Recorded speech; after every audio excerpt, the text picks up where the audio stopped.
guys, kembali lagi bersama gue Ridwan. Oke, video kali ini gue mau jawab pertanyaan-pertanyaan dari kalian semua. Pertama-tama soal bagaimana caranya kerja di Jepang sebagai chef atau sebagai koki ya guys. Tips dan triknya bagaimana kerja di Jepang. Oke, kita langsung bahas aja. Pertama, kalian itu membutuhkan visa ya guys. Kalau misalkan kalian mau bekerja di Jepang itu yang paling penting itu visa. Dan kendala dari orang asing itu pasti visa ya guys. Dan untuk visa koki atau visa chef itu minimal kalian mempunyai 10 tahun ya guys. 10 tahun pengalaman di bidang kuliner ya guys. Contohnya di bidang kuliner Indonesia ya guys, masakan Indonesia 10 tahun kalian baru bisa apply visanya ya guys. Dan kalau misalkan contohnya dari Indonesia pengen ke Jepang gitu kan, dengan gak tahu mau gimana gitu kan untuk kerja di Jepang itu, tapi pengen kerja di Jepang dan punya pengalaman 10 tahun, nggak gimana ya, nggak segampang apply kerja gitu, nggak gitu. Soalnya kenapa, di perusahaan-perusahaan di Jepang itu kebanyakan jarang yang nerima dari luar Jepang gitu kan. Kenapa? Karena masalahnya visa gitu kan. Oke, untuk contohnya aku jelasin ya guys. Misalkan dari Indonesia pengen kerja di Jepang, kemudian apply ke perusahaan Jepang dan kalian interview, biasanya sih dapat kalau misalkan kalian lolos interview ya guys. Dan mereka itu harus akomodasi rumah kalian, asuransi dan lain sebagainya ya guys. Contohnya gini ya guys, kalau misalkan untuk orang yang tinggal di Indonesia kemudian pengen kerja di Jepang, butuh tempat tinggal ya kan, butuh tempat tinggal, asuransi dan penjamin orang kalian itu mau kerja benar di sini atau gimana gitu kan. Itu yang paling susah sih guys, tempat tinggal yang harus disiapin untuk kalian kerjanya di sini. Kecuali kalau misalkan kalian udah level atas, itu mungkin perusahaannya mau mengakomodasiin tempat tinggal buat kalian, menyiapin tempat tinggal buat kalian seperti itu ya guys. Oke, tapi ada juga yang ada yang juga yang kalian bisa langsung, ada juga perusahaan yang ada juga perusahaan yang nyiapin buat kalian, ada juga yang enggak. Nah, kebanyakan itu perusahaan di Jepang itu enggak mau ribet-ribet tentang kayak gitu, makanya dia cuman nyari yang di Indonesia, yang di Jepang aja gitu. Oke, tapi di Jepang juga sih nggak segampang kalian itu apply udah itu terima, enggak juga sih, banyak prosesnya juga. Oke, contohnya seperti saya itu di sini itu banyak banget pengalamannya. Nah, karena saya cuman part-time pertamanya gitu kan. Part-time itu kayak kerja paruh waktu gitu ya guys. Kemudian ada visa baru, saya apply visa baru gitu kan.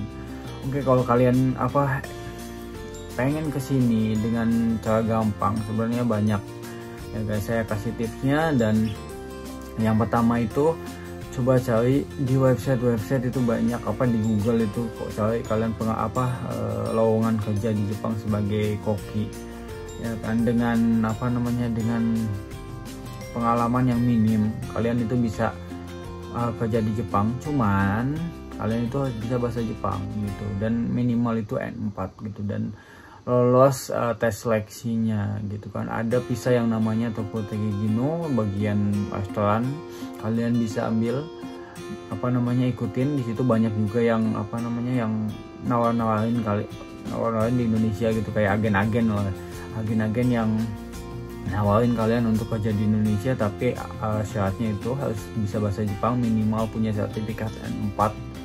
Nanti mereka itu, agen-agen itu akan nyiapin tempat tinggal buat kalian, pekerjaannya juga nanti kalian cuma tinggal interview aja. Kalau misalnya diterima kalian berangkat, kalau enggak ya kalian mungkin nyari perusahaan-perusahaan lain lagi seperti itu ya guys. Cuman kalau misalkan kalian udah punya N4 dan sertifikat Tokoteki Gino itu, untuk apply sertifikatnya kalian pasti berangkat gitu, dan itu maksimal 5 tahun ya guys. Oke, dan kalau misalkan kalian udah punya 7 tahun di Indonesia gitu kan, pakai Tokopedia Geno 5 tahun, nah kalian bisa langsung ganti ke apa kan syaratnya 10 tahun. Nah pakai Tokopedia Geno sekitar berapa, 7 tahun, 3 tahunan, kemudian kalian ganti ke profesional gitu kan. Kalau misalkan laba visa profesional itu laba visa, jadi apa namanya, kalian bisa, kalau misalnya pakai laba visa kalian bisa tinggal selamanya ya guys di Jepang, kalau misalkan emang di accept. Yang penting kalau misalnya udah di sini, kalian itu harus taat bayar pajak dan patuhi aja peraturan di Jepang, pasti aman-aman aja untuk visa ya guys. Oke, dan apa lagi ya, oke, dan ada satu lagi sih, ada perusahaan yang emang gimana ya, emang dia nyiapin akomodasi dan visanya pas di apa namanya, di provided sama dia, dibantu sama dia, disupport. Namanya itu Hotel Club Med ya guys. Club Med itu emang hotel yang emang gede, dan kantornya juga ada di Singapura dan ada di Jakarta juga. Kalian bisa searching namanya Club Med ya, hotel bintang 5 kalau nggak salah ya guys, bintang 5. Dan kata teman-teman sih di sana enak kalau kerjanya, dan di Jepang itu adanya di Okinawa ya.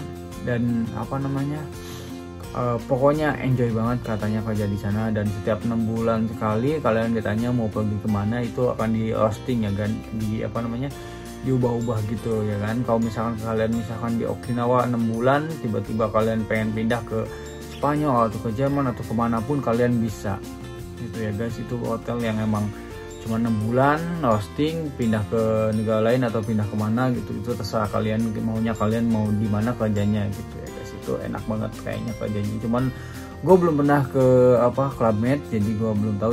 Cuman gue dengar dari teman-teman gue yang udah nyoba di sana, dan sekarang kerja bareng gue di Shinjuku, di hotel yang multinasional hotel yang emang yang gede banget hotelnya.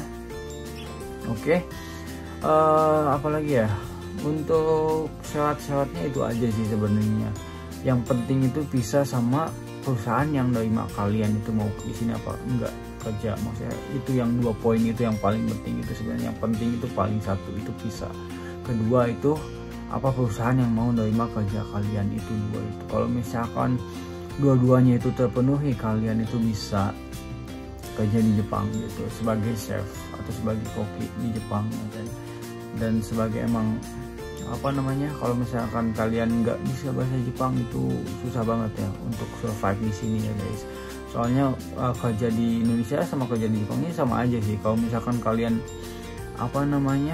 nggak bagus kerjanya atau di sini juga kan sikut-sikutan gitu guys. Kalau banyak juga yang pengen dipromosiin gajinya, dipromosiin jabatannya gitu kan, pengen naik jabatan dan pengen gajinya gede juga gitu kan, pengen up gaji dia gitu kan. Makanya kalau misalkan ada kompetisi sih guys, kompetisi gitu, dan kalian itu harus kuat kalau misalkan untuk kerja di Jepang. Itu sama aja sih, dimanapun juga sama kayak gitu. Cuman kalau di sini lebih sulit karena pakai bahasa asingnya, itu bahasa negara sini Jepang, bahasa Jepangnya gitu guys. Kalau misalkan kalian bisa bahasa Jepang, minimal itu ngerti lah gitu kan, bisa jawab lah ya kan, minimal N3 atau misalkan minimal N3 sih menurut gue, untuk bisa survive dan bisa ngelawan Jepang gitu kan, untuk berkompetisi dalam hal jabatan atau gaji gitu ya guys.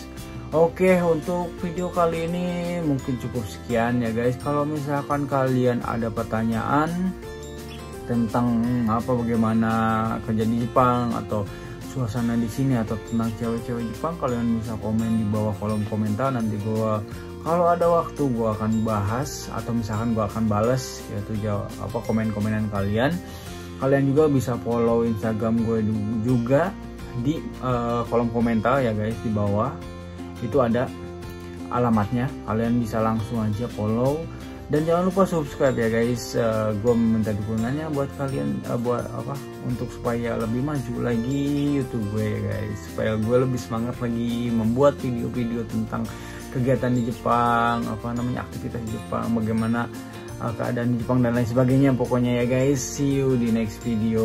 Wassalamualaikum warahmatullahi wabarakatuh. See you, bye bye.